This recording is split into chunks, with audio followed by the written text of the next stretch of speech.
Broadcasting live from the Business RadioX studios in Phoenix, Arizona, it's time for Phoenix Business Radio, spotlighting the city's best businesses and the people who lead them. Hello and welcome to Phoenix Business Radio, broadcasting live from the Max 6 Entrepreneurial Work Center right here in Tempe, Arizona, where we help build businesses and connect you with the right people. These are two of the right people here in the Metro Phoenix area. Please welcome to the studio Saul Sutton with Lex Scale. He is the president and founder. Welcome. Thank you for having me. So thrilled to have you. And Nathan Harris, the founder of Lux Group. Welcome, sir. Thank you. All right. You got some big things coming up, and we have Jesse Ray to thank for our introduction with the Growth House and Immersion. Let's have you both start by talking about your respective businesses, what's going on right now, and then the connection between the two of you, because I know it goes a ways back. Would you like to start for us, Saul? Yeah, so I'm the founder and president of a Christian growth strategy consulting firm called Let's Scale. Really, we develop customized growth strategies for our clients based on their objectives, placing C-level executives in the organization to act as a guide. Someone that has proven experience to get them along the road on a journey faster than they would without us, usually around 7 to 9 figure companies. So people kind of going from good to great with an established brand. So what we do, and so really it's a vehicle to serve. Excellent. And how long have you been at Let's Scale? I know you've done a lot of things in your lifetime. Hopefully we'll have a chance to pepper our conversation with some of those experiences, but how about Let's Scale? Yeah, so I established a business back in February 12th of 2019. Because I'm consulting on my own. I have a background in logistics and supply chain from when I helped launch Amazon delivery service a while back. But I spent about 2 years, about a year or so working on the branding and the vision to really deliver how I do now. But in that time, I'm a co-founder of a growth venture funded staffing company with my brother Nathan, who's next to me. So that was really my primary focus. And then during COVID, the business grew exponentially, and we switched to enterprise, so it gave me time to really focus on this and start business another way. And then COVID really showed me that a lot of businesses lack resilience, and we had the skills and the resources to help them in those tough times. So it kind of really kicked the business back off during that time, and we're able to help quite a few people. Very good, thank you. And how about Nathan? Tell us a little bit about yourself and what you've got on your plate right now. Yeah, so my name is Nathan Harris, and this is my big brother here. What me and my brother do is unique, is because we both have two really different identities, but we complement each other so much. So I'm a creative visionary. I try to change the world and mold things, but then there's so many things that need to hold that up, and it's a good foundation, right? And Saul's always been my foundation. So when we look at businesses, I'm the one that wants to build all the craziness, and he's the one that always puts the foundation in place. So when he did Let's Scale, I went into Lux Group, and a lot of what I do is similar sized companies, but mostly focused on experiential design, hospitality, growth strategies, working with a lot of celebrity clients. So it's a lot of fun, but we both do the same thing in each business that we operate in. We just have different names for those businesses. Yeah. So your visit today preceded you, because we talked about you the last time you were here, right? Yeah. I think several times we were having all these random shout outs for you, not me, because I hadn't met you yet, but I know Jesse and Nathan did that quite a bit. So you're brothers from the beginning of time. Yep. So tell us about the early days, and specifically, how do you think that led to who you are today?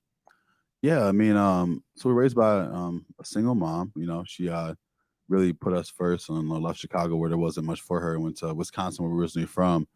But I guess the biggest thing she gave us was two things. One, my brother is the greatest gift God ever gave me, but also that relationship with God, which really in my heart, just to be a really good guide and servant to Him, right? So I've always been, never went through a rebellious phase, but it's trying to be positioning myself to never do anything my brother didn't want to do, and kind of lead by example, right? I think I've always been big on focus more on who I'm being than what I'm doing.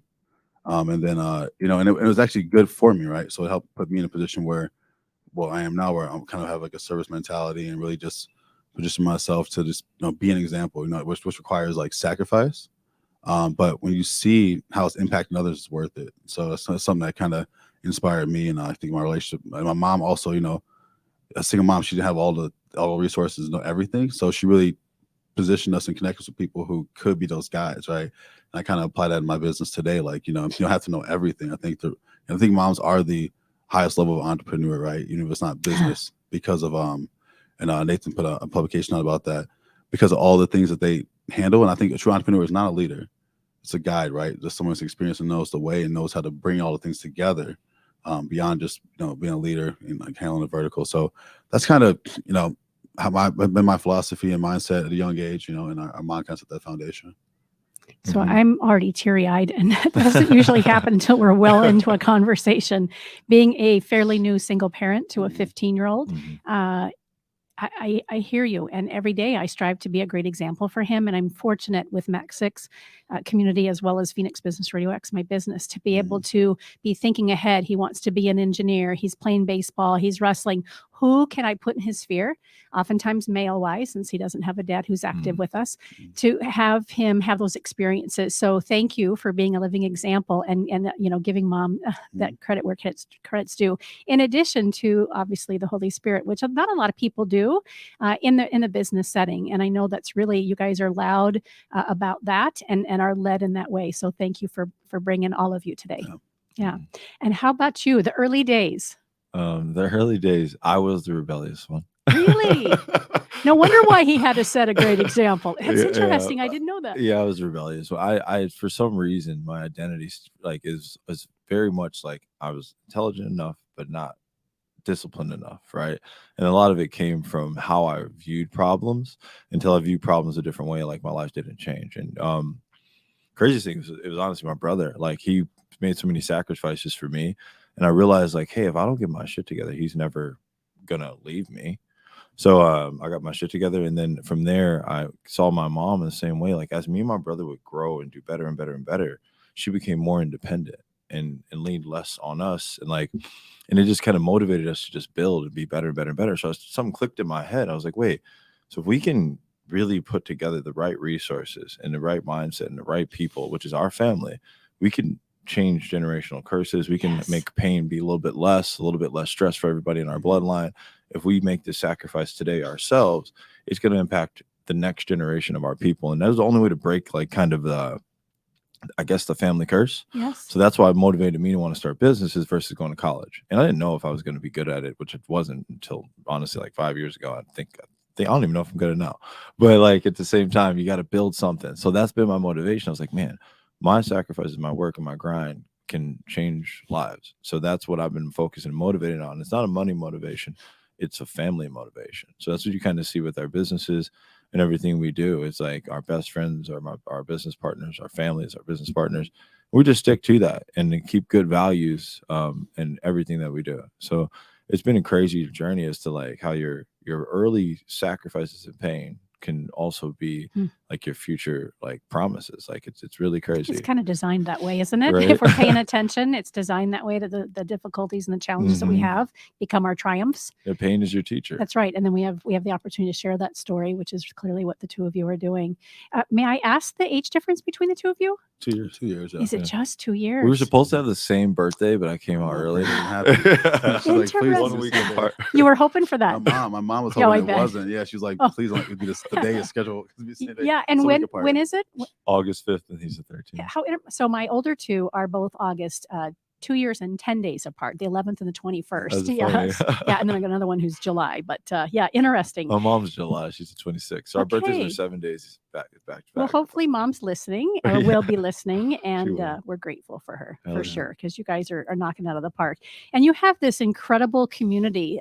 It sounds like there's a close group that kind of hovers right here, but the way in which you show up in the world, you really are growing a following and a community, and it's pretty phenomenal. Nathan, talk a little bit about Lux Group specifically, and then I want to really focus on Let's Scale as well.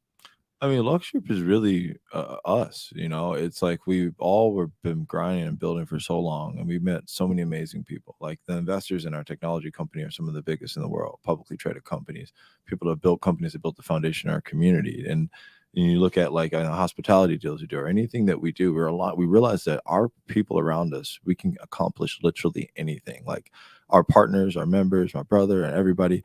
It's like, all right, why don't we turn this into a collective where we collectively combine our resources to move each person's business faster forward, and also being able to dictate the culture of our community.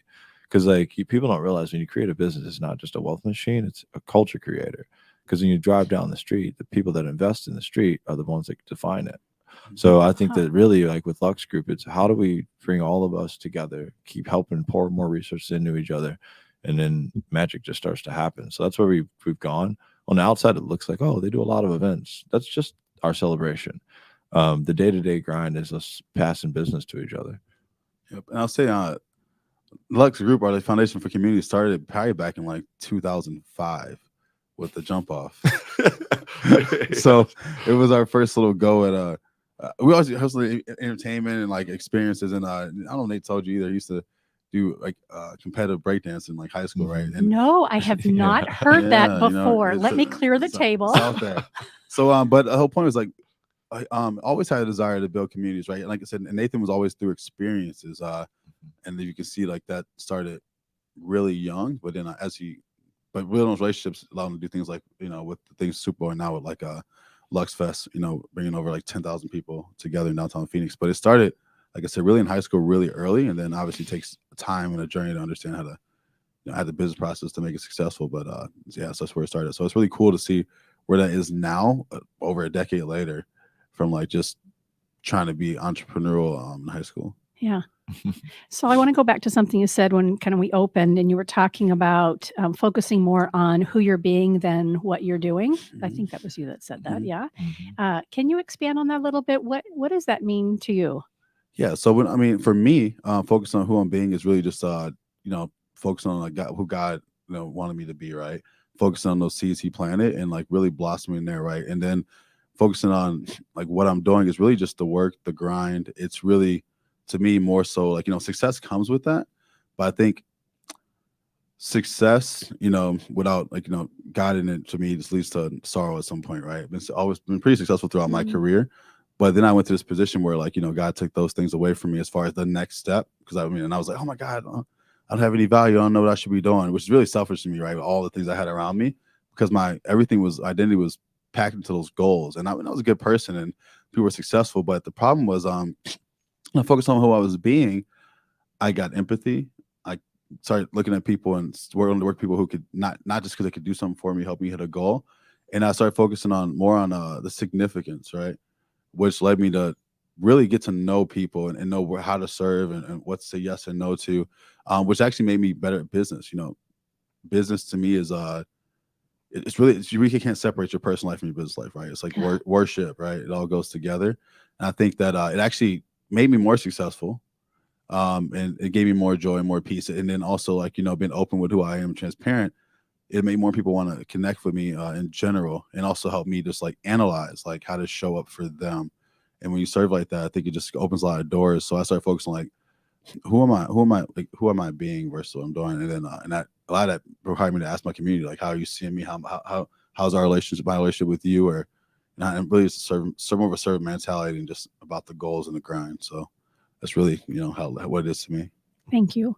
I remember too, when you and I did a pre-call, it's been a while, you were telling me a little bit about your experiences when you were employed and how you kind of became a leader by default a couple of times. Yeah. Can you talk a little bit about that part of your life? Because I really think it lends well into what's going on with Let's Scale. And I would like our listeners to know who you were when you were kind of just, I know you're always learning and growing. I clearly hear that from both of you, but tell us a little bit about that journey as an employee. Yeah. So, really that whole entrepreneurial spark, that leadership spark came when I was like 14 years old. I came home one day and mom was like, "Yeah, I got a job for you." I'm like, okay. Like, you know, I wanted to work, I wanted to make money. And it was at Chick-fil-A. And what a lot of people don't know is they do a lot of leadership and development, right? First John Maxwell books, more than just taking orders. And also, you know, it challenged me. It gave me opportunity to push myself a little further and like, you know, be a little team leader at that age was cool. Didn't know what I was going to turn into later in life. But really set a foundation where I was like, okay, I like being in this position where I can serve other people and innovate and kind of touch a lot of different things. And then I ended up, you know, getting my degree in supply chain operations management. Never was great at school, but I just have discipline and consistency to start what I finish. And but actually, I actually got blessed to find a career I really liked and enjoyed. So from there, you know, I went to an opportunity where I was working running a pretty large chemical manufacturing company out of college as a trainee originally, where I got to oversee my first like about 103 different people. I had my main functional job, but at every job, I always kind of create my own opportunities to innovate and like I kind of go in there looking for the things that people don't want to do and the things that require collaboration. I kind of own that, right? And then I just try and solve the problem as soon as possible. And what that really did is, one, it made me more valuable, but also showed me where my strengths and weaknesses were. Because nothing great's ever done by yourself, right? And also, sometimes you got to negotiate, like, and to get things done. And a lot of people don't go into an environment like thinking like that. So while I was there, I made it to the senior level at that job in about 2.5 years. But because of chemical manufacturing, it wasn't much opportunity to innovate. So I was kind of like, not getting what I was fully looking for. So, and it's a great company. But then someone reached out to me on LinkedIn and said, hey, during this time, someone handed my resume over, and I was in Seattle, and I got the opportunity I have now. Would you be interested? And I was like, sure. So I handed my resume over, fast forward, get the job there, and I had the opportunity to launch Amazon delivery service at its inception. And no one knew what we were supposed to do. We had goals. So we got to kind of innovate and invent everything we needed from there. And because of what I did in the beginning, I was able to really just find endless projects and ways to grow and kind of scale in that organization. I still was working with my brother doing our startup, but launched about 4 sites there during my time. And then I started in Boston, relocated here to Arizona. But I think I was always an entrepreneur, right? So, and I think the big difference is, and that's the thing I had a tough lesson to learn when I decided to resign from Amazon in 2018 to go full time with Nathan with our staffing company, was that some people aren't even entrepreneurial in the business, but when you are, it's the problems are so clear. You have a lot of resources, right? And then I think when you become an entrepreneur, you got to really figure out a lot more of where you should spend your time, what you should and shouldn't do, and kind of a plan of how, like, what to hand off so you can work on outside the business sooner to scale. I think it's what makes you more of a serial entrepreneur. So really, I think that's really, like, for me, like, the leadership and kind of the mindset I've always had is really just being an entrepreneur inside of a business and looking for the opportunities to build community. And that's really the way how I've been successful is people around me and then them believing in me. That's how you can break and exceed numbers. Because people come there and they enjoy who they work with, and also that you're working to promote them, put them in a position where they're successful. So I think that really ties into what we do now is, because of that journey, I was able to build such a powerful community behind me. That's why I'm able to say yes and say we can solve some of these problems, because it's not just me. So that's really, how I kind of evolved into where we are now. Mm-hmm. Great. Tell me a little bit more about your evolution. I'm stuck on breakdancing, and I know that's been forever ago. When you hear your brother share about his evolution, tell me a little bit about yours from those early years where you were a little bit of you didn't say rebel. What's the word that you used? I was the prodigal son, Yeah. as I call it. Okay. The prodigal. Tell me about the prodigal son, those middle years. Yeah, the middle years for me was there's one tattoo on my body that's strength and adversity, right? So, like, I literally had to understand how to turn those things into the one from the other. And the turning point was just, all right, like, let me just grind and give the best effort and then see where I land. And once I started giving best effort, I started getting kind of addicted to, like, defining my mindset. So I would listen to like Lewis Howes books. I would listen to the Tony Robbins speeches every single morning, because the first thing I needed to do was to program my mind to fight through the shadows. And once I got through, like, the fog, that's when I started realizing, okay, like, what makes me happy, and let's rank those things. And also, what am I putting my time into? And I realized I was putting more time into, one, I had to make money, which is a deadbeat job at $7 an hour. It doesn't really know how far it's going to take me, but that was taking most of my time. And the things I was happiest doing were taking, like, the least. So I figured out, how do you flip it? How do I slowly start to not lose money, but also do what I'm happy doing? Well, then in order to do more of what I'm happy doing, I got to figure out how to take my passion and turn it into a profit. So then I realized that. So passion, purpose, profit. So I started going after it. Dance at the time was it. Push dance. And I realized, all right, I got hurt. But with dance, I didn't just like dancing. I liked dancing because it created an experience for someone else, and it made them feel something. So, all right, well, I'll just focus on the events. Went deeper into the events, and then from the events, I needed to get people there for them to be worth it. Well, then I guess I got to learn how to market. So then I started marketing, and then the iPhone came out, and then all of a sudden, social media came out. There were no ads then. You're like, thank you. Yeah, I'm like, all right, I get this stuff. I like this. Now I can tell a story even when people don't see me. Yes. So I started building stories. And when it really hit like the inflection point is, I basically made Michael Jackson's Thriller for my Halloween party. So, like, I made a short 12-minute film for one of my first really large events, and it took over the city, and thousands of people showed up. And today that area is in Milwaukee Bucks Deer District. I wasn't there then. It was just a vacant lot in an old building. So like I transformed all of these things and changed the culture of the city, and I'm like 21. So Right. and Through music and dance and it just relationships, culture and building yes. and building, I just built up this identity of around experiences in my city as a creator, right? Not just as a dancer. I'm a creator. So then once I established that, people started leaning in, started trusting, and that's when I realized like this is what I need to do.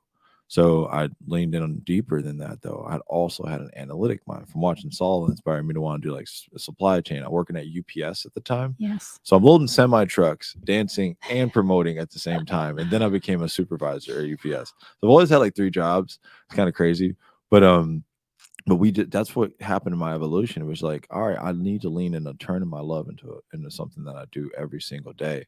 So now, like as I get into the different careers and things that I've done, I realize I'm doing the same thing. Is I'm creating communities through experiences inside the workplace with ease, experiences outside of the workplace, and the stuff we're doing with the Tech Council. All of these things are me just trying to impact culture. But my main thing, I finally think I figured it out last year. I got selected to be on the advisory board for UC Riverside for their Design Thinking Institute. So I'm like, wait, that's what I am. I'm a design thinker, and with an understanding of capital. So that was my evolution, but it took me, 18 years to figure it out. But it's only okay. 18 though, really. Yeah, Like from, let's be 15 to realistic. now. But you know what I mean though, because I'm 58. I'm Mhm. on the way on the other side of Yeah. this, and I'm like looking back thinking, oh wow, I got to get going.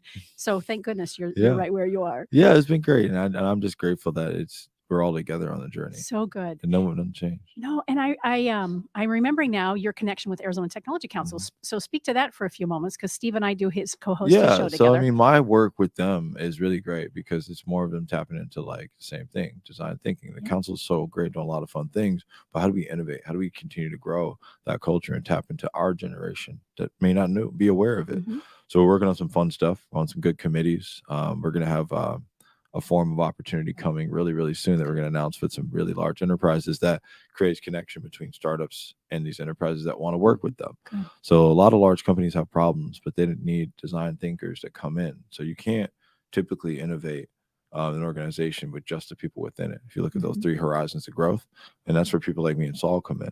Whether you need one type of consultant or anything you need, we bring that external teams in that can really innovate with that.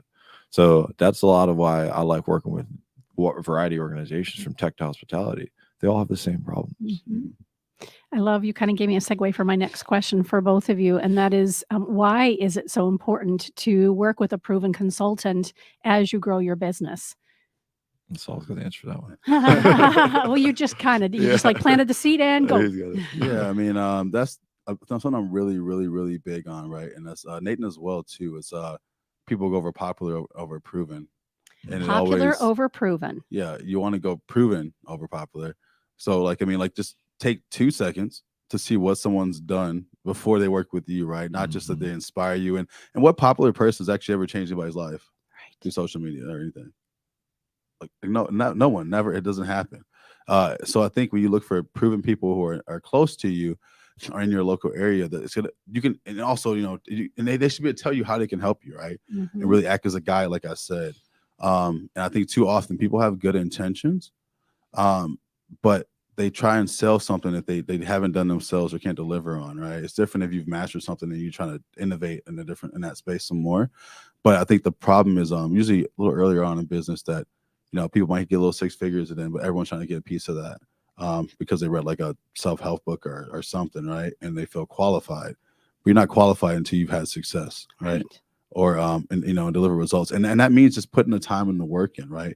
I mean, Nathan, entrepreneurial is not to escape a 9 to 5, is because we have big things in this world we want to solve and support, and those things allow us to live a lifestyle and have joy, but also keep us pushing when the times are tough. And then, when I say most of the time, you're gonna lack motivation most of the time, right? Discipline and consistency when you lack motivation is the key to success. So I think it's so important to like take the time. The one, know yourself, where you're trying to go, and it's tough sometimes for earlier on entrepreneurs.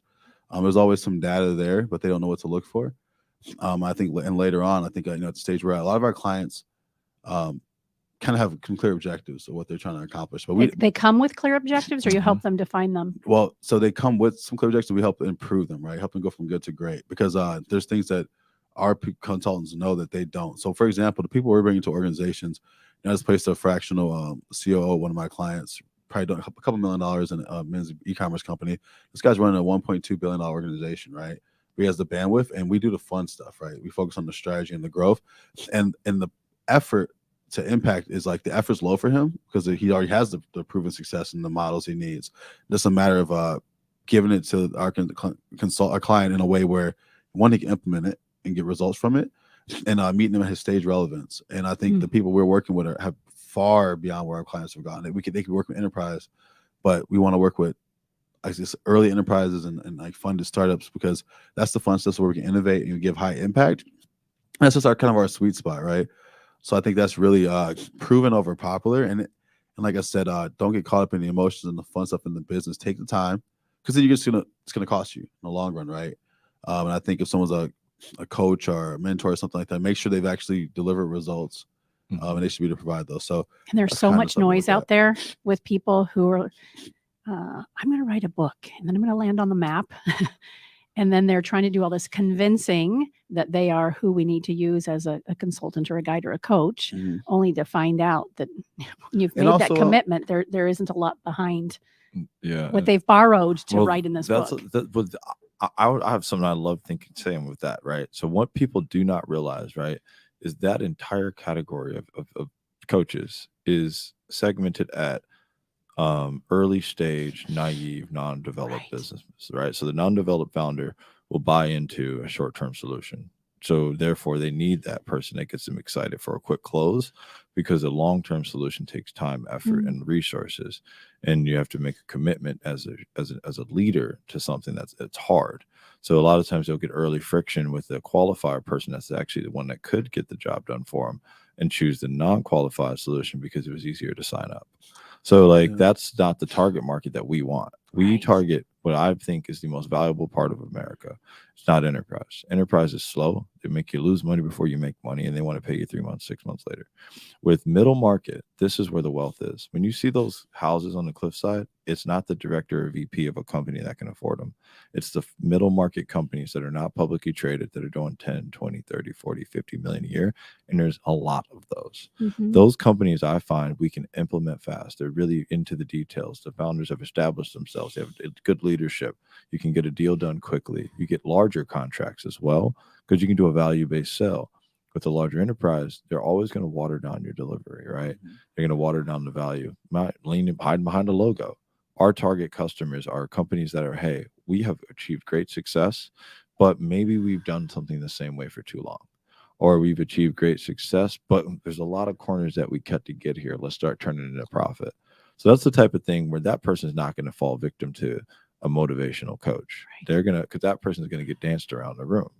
With our clients, they're coming for something that they want depth, and that's what we bring.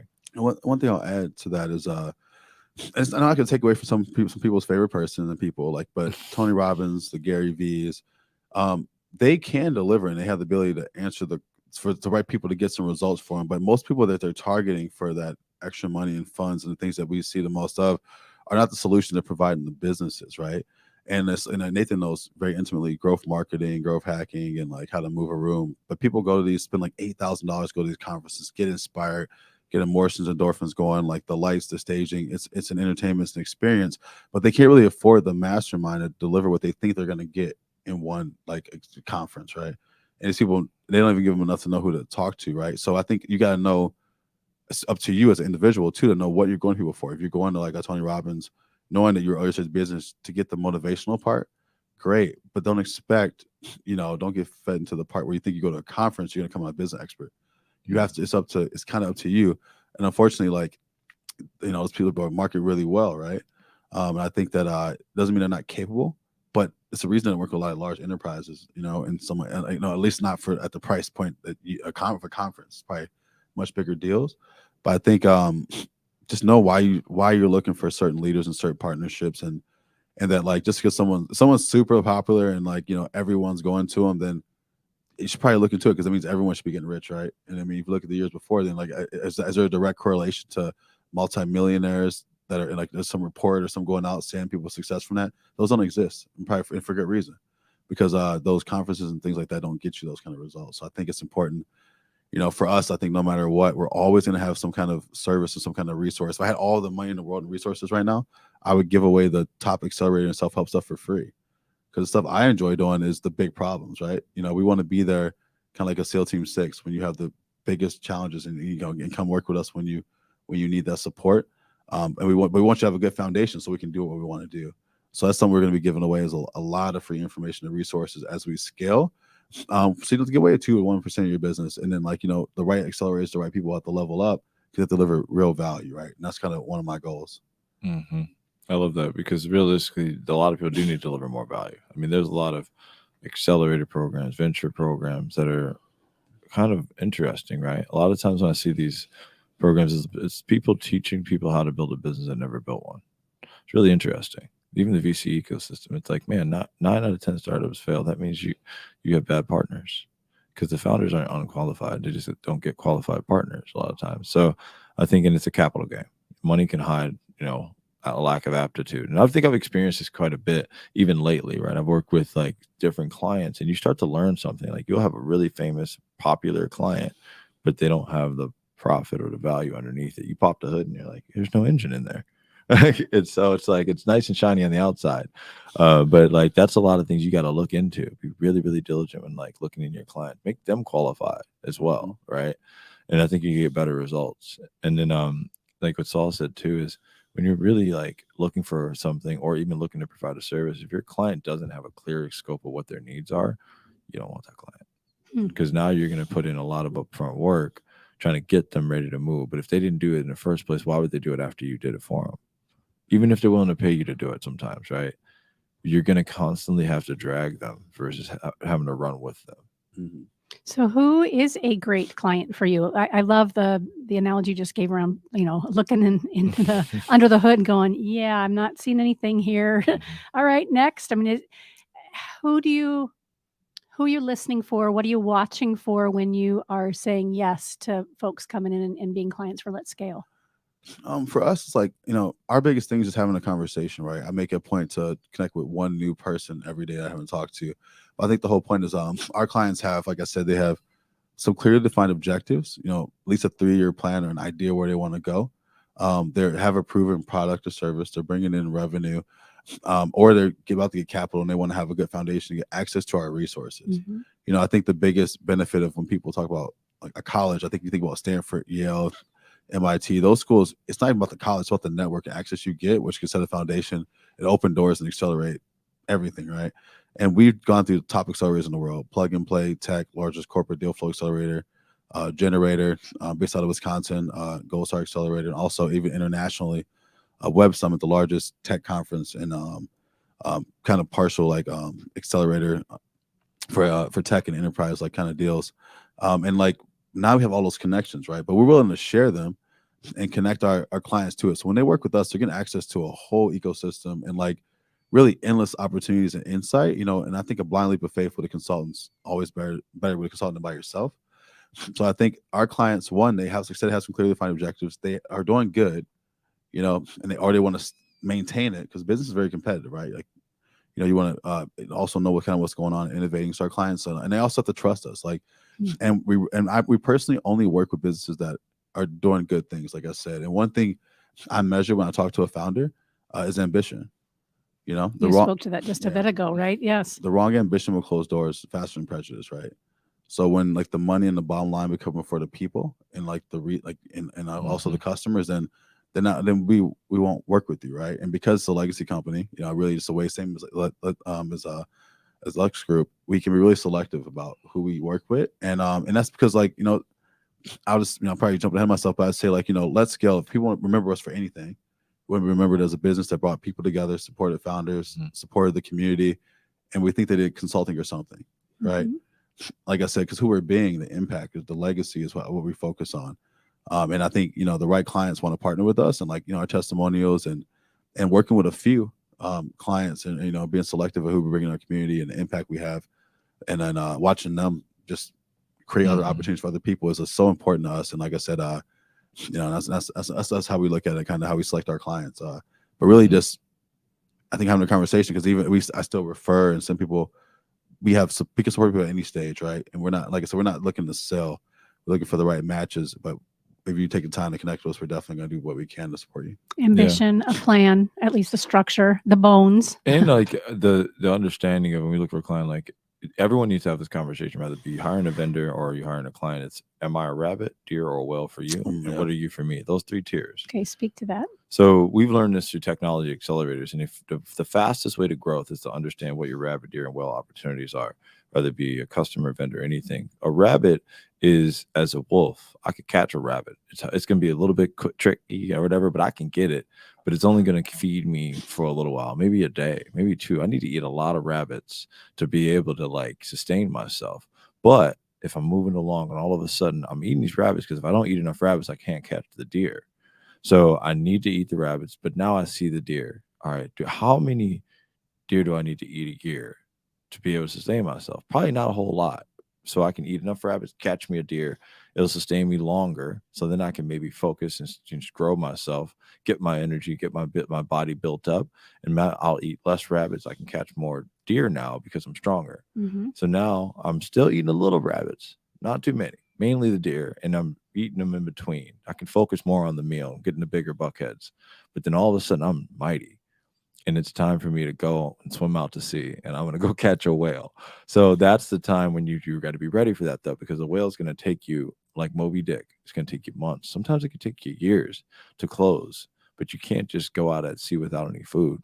So you got to store up all that energy and take some of that with you and go out and catch that whale. So like if you have that conversation with yourself when you think about the client and say, hey, this is a rabbit client, but it could turn into a deer or a whale. So let me grab them early. And then you got to ask the customer, as a service provider, what am I to you? Where do I rank in your priority list?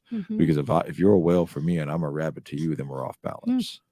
So that's kind of how I think. And a good way to carry off for Nate and Sam, this is how we think very similar but different too. Because you can catch the rabbits by yourself, right? You know, but we start getting to the deer and look at what this really stands for, just to make it easier for some people listening, is that, you know, your business needs food on the table, and so do you at the house, right? You put those numbers together, those costs that don't go anywhere, that's your sales target, your sales goal, right? And if you start looking at your business and your rabbits aren't really getting like feed and put enough food on both tables, then it's going to force you to innovate and see what else you can create, which might be a deer solution. That deer solution, right, would require maybe a team. Now you need maybe to partner with like 2 or 3 other wolves that successfully know how to get rabbits, right? But now you guys are successful together. It may require some conversation together to close those deals and to accomplish that goal. But then when you go after the whale, it's going to require a much bigger team, more innovation, right? But the thing is, like, if you start off trying to go for those whales, you're going to starve to death. You're not going to have a team, the things around you that you need, right?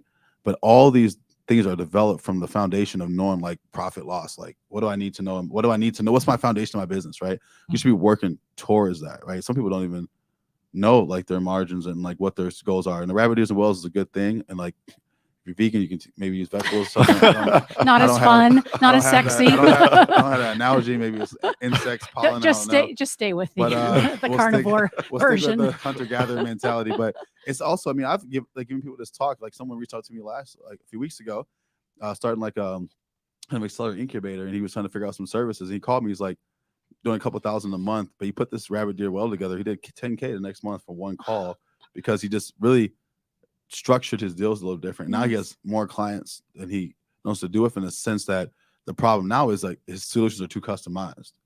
So he ran into a bottleneck, but now he's working towards that. And I would gamble that I bet you the next month or 2, once he structures that a different way, which I recommend. I told him make that more of standardize more of the class and get more people in there and customize some of it. I guarantee his revenue is going to increase. But he just simply thought about like, okay, rabbit deer, well, what is that? What am I selling? And then he put something together, offered it. People are already buying in. And then he just randomly called me. I said, wow, I'm glad you got some value out of that simple analogy. And that's something we learned to Accelerator. I don't think it's worth 5% of your business, but it's useful. Yeah. When is it worth 5% of your business? It depends. I wouldn't say it's not. Almost, did you say almost never? Information is not worth equity. Okay. Right. That's Talk what I about would that. say. I mean, for me, because I realize is access to information that should be free is the barrier between people being able to get access to capital. Is financial literacy, right? So they keep financial literacy away from people, and then they exchange that literacy for equity by watering down your value. So instead of that, why don't we allow those people to resources and financial literacy to be accessible for everybody? And therefore, when a deal is structured, it's a partnership. An early stage investor it should be a partner, not a check. They need to be engaged. They need to be actively figuring out how to hunt for you, door knock for you, or open doors. So that's when it's like, all right, now I'll give you some equity because now you made me money. I can actually tangibly write this down. If you say, hey, I want 5% of your business for a book, that doesn't make sense. But if I want 5% of your business and I'm going to bring you 5 to 10 deals, I'm also going to give you a check to be able to execute on those deals. Now we've got a clear path to victory. Now it's not a 9 out of 10 opportunity for me to fail. It's 9 out of 10 opportunity for me to win because there's a deal baked in and somebody to help guide me along the way while I focus on the execution of the core product. That's when it's worth equity. Yeah. To add to that? No, 100% agree, man. I'm a soft sledgehammer, man. Nathan's more like the vision and the nice guy. It's a beautiful dynamic. I know you already know that, of course. I'm a driver.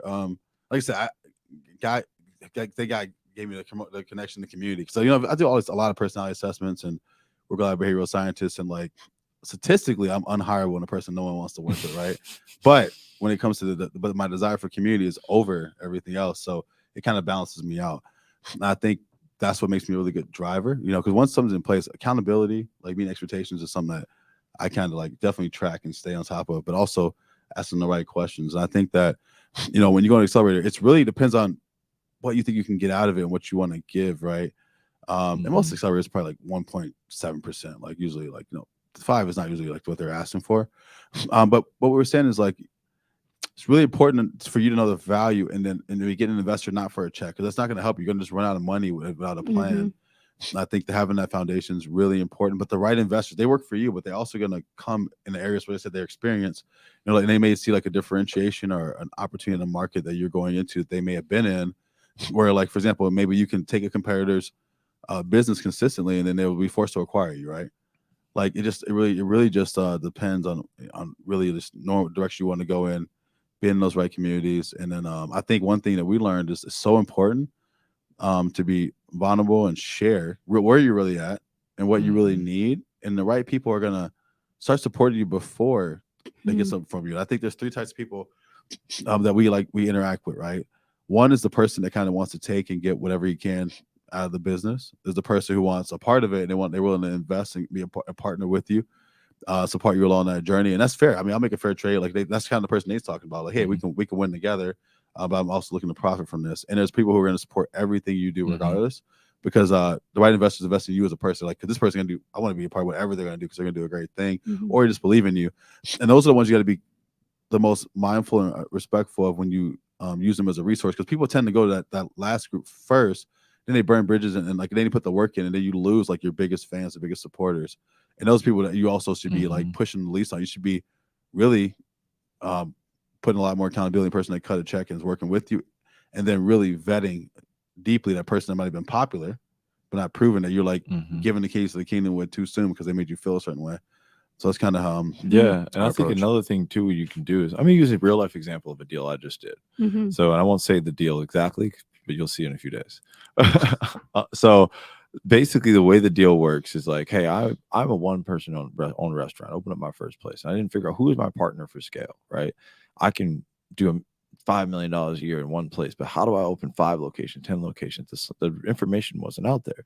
So what I found out through just grinding and building connections is that, wait, I could take a property owner who has a piece of real estate and do a deal with them where they get a piece of the revenue in the business. Because the thing with a property only has a cap on how much earnings they can make. The only way they make more is if they raise your rent. So instead, let's structure a deal like this. And I found out everyone does this all across the country. McDonald's do this. It's like, hey, real estate person, I'm going to give you equity in the actual restaurant. Now you're going to give me some equity in the property. You increase cash flow. You de-risk me. We do a 20-year lease because you're both part owners in each business. You've now got a scalable business. Now you get some tenant improvement dollars. Now each person is exchanging dollars, equity, and value. Each person has a higher earnings potential month Mm. over month, but de-risking it at the same time. So Mm. now I'm not looking for an investor. I'm looking for a partner because I have value, you have value, you want to make money, I want to make money. That's a deal that scales. Now everybody grows, and then you can bring more partners into a proven process. So those are the types of deals that only work for sophisticated business owners, but that's the people we want to work with. Where those are things where it's like, hey, I don't need to go raise $20 million to open 10 locations. That doesn't make sense. Instead, how do I get to that same result with the least amount of friction? Hmm. Those are the types of partnerships you want. Yep. I mean, so I'm on the same point with Nathan there, as far as those types of partners, those deals, and the right people will get it. And like I said, like, and I think that's the thing.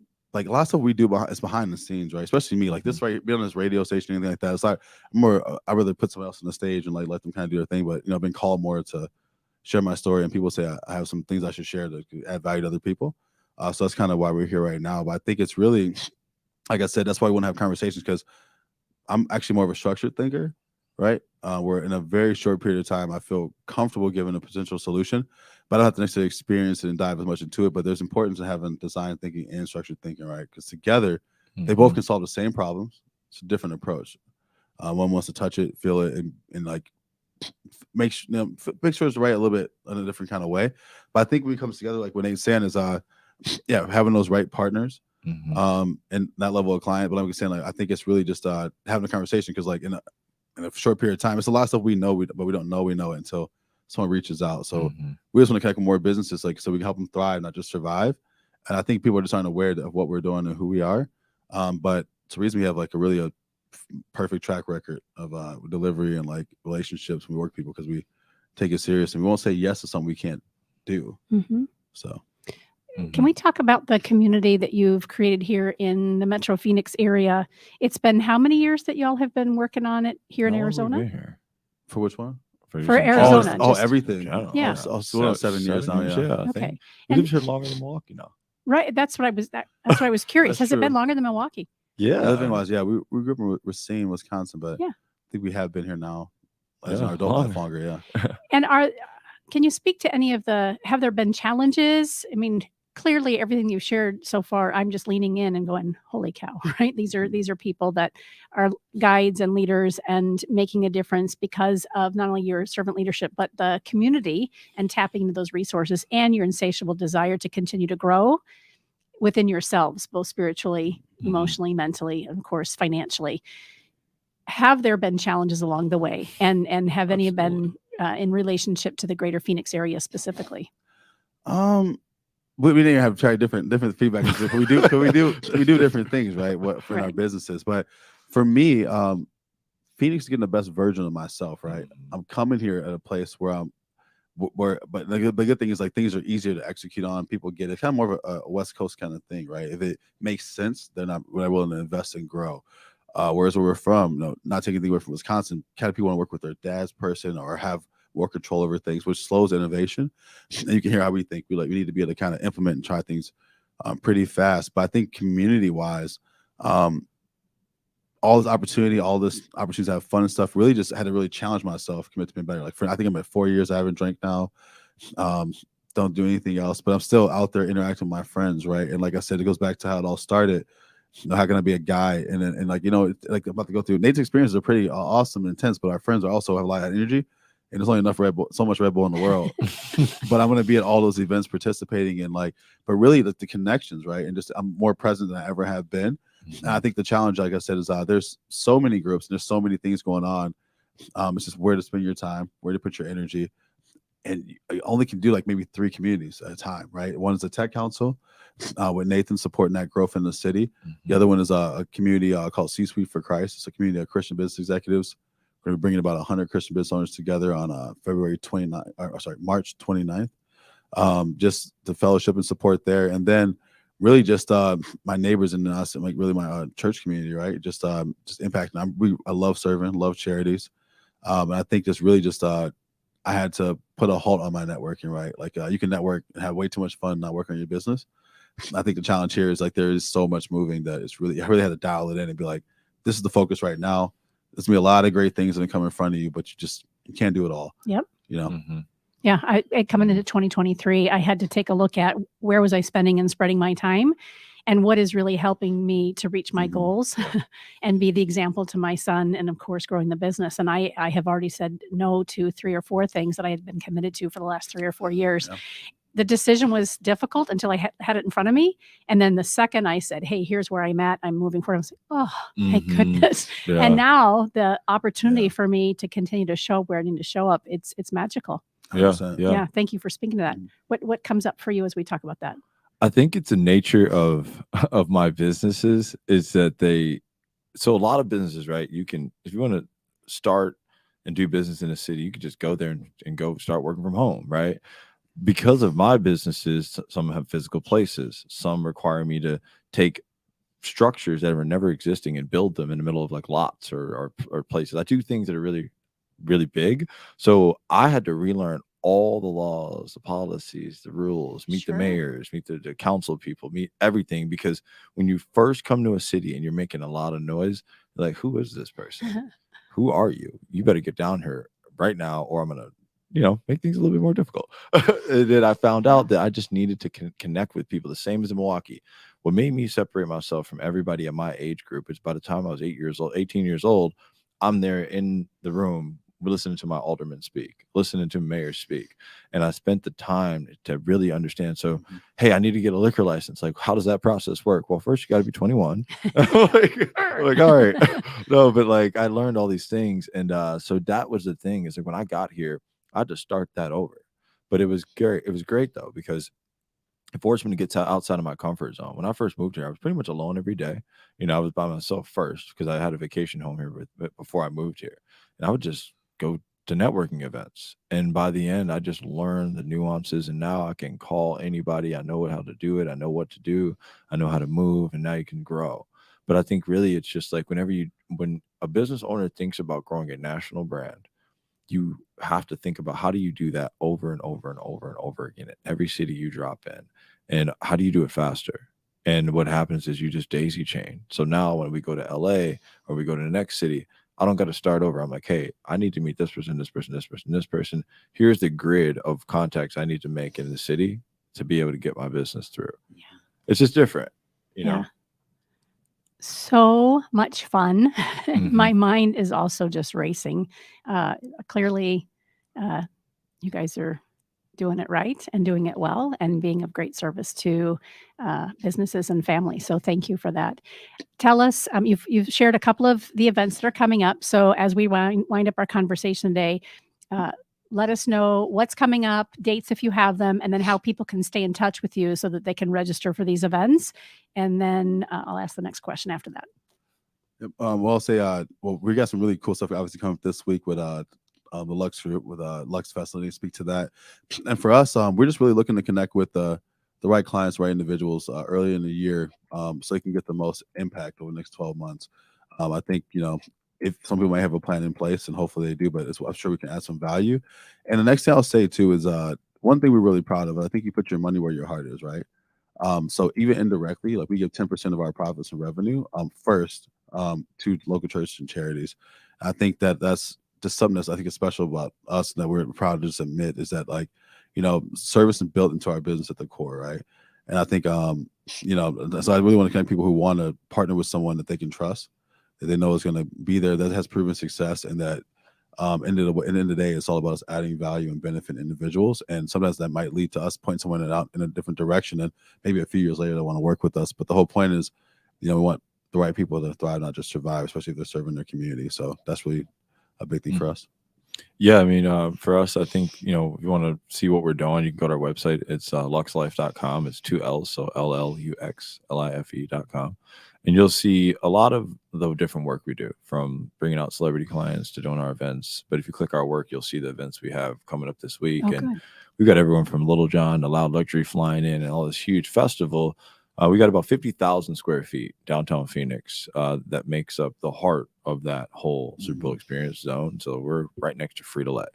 And the whole weekend, we're going to be having all these concerts and all these experiences. You're going to see that on the front end. But the deeper part is what we're doing during the day.